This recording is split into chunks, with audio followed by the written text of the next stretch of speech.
Katropa, meron tayo dito saging. Gagawa tayo ng barbecue. Ano, barbecue? Banana Q. Yeah. Meron tayong kawali, kaldero. Lagyan natin ng mantika. Maraming mantika mga kaibigan. Yan ang ating pangmalakasan. Ito ang ating saging.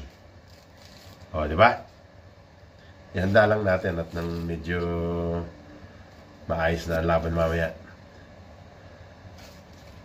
Tayo nasa trabaho. Kaya tayo medyo madumi ang ating ayos. Makikita nyo, may mga cover ang paligid, oh. Tayo nagpipintura ngayon, eh. Ito ang aking mga amo. Ay, ano ako? Yeah, nagre-reklamo ang amo. Diba? Dito pare. That's going to that. Tututok mo lang yung ginagawa ko.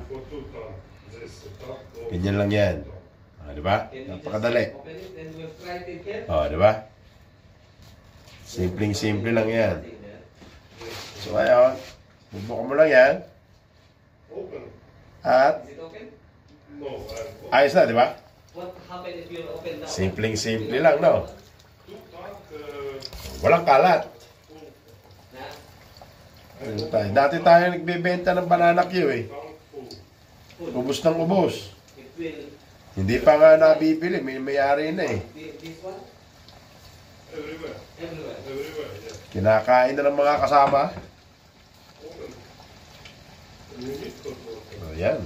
Meron na tayong banana Q in a few minutes.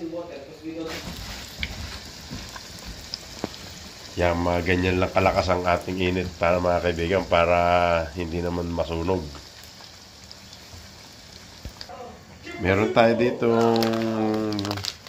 brown sugar. Tignan natin ang asukal mga kaibigan. Yan. Para sa ikabubuti ng ating banana Q. Pwede mo na ilapit pare. Di ba? Napakaganda, oh. Di ba? Saan ka pa niyan? Habang nagtatrabaho, may merienda. Di ba? Yan. In few minutes, okay na.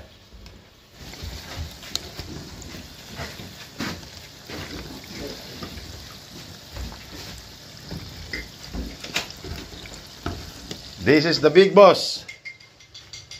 Yeah. Name? Romano. Ukraine. And this is the second big boss. Yeah, masyadong mahiyaan yung mga yan, eh. Yeah. Ito naman, ang third big boss. Matindi sa babae yan. Dito tayo, ha? Balik tayo sa banana Q. Maganda dali ng ating banana Q ngayon, ha? Di ba? May merienda na. Maganda coating ng ating banana Q. Ito nga pala, ingat kayo sa pagkain. Sobrang init dito. Naku, para kayong nasa ewan. Dobro? Ayan ang ating finished product.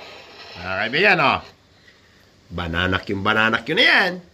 Panuhog na lang ako lang.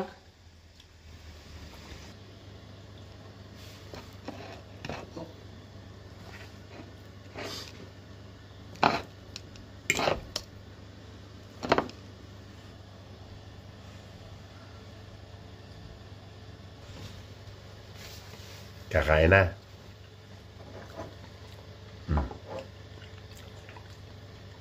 Meron pa ano ng sugar, oh.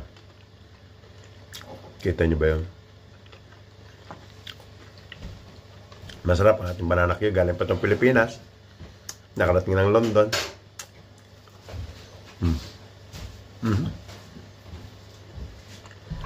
So, paano? Susunod ulit. Paalam mo na. Bye-bye.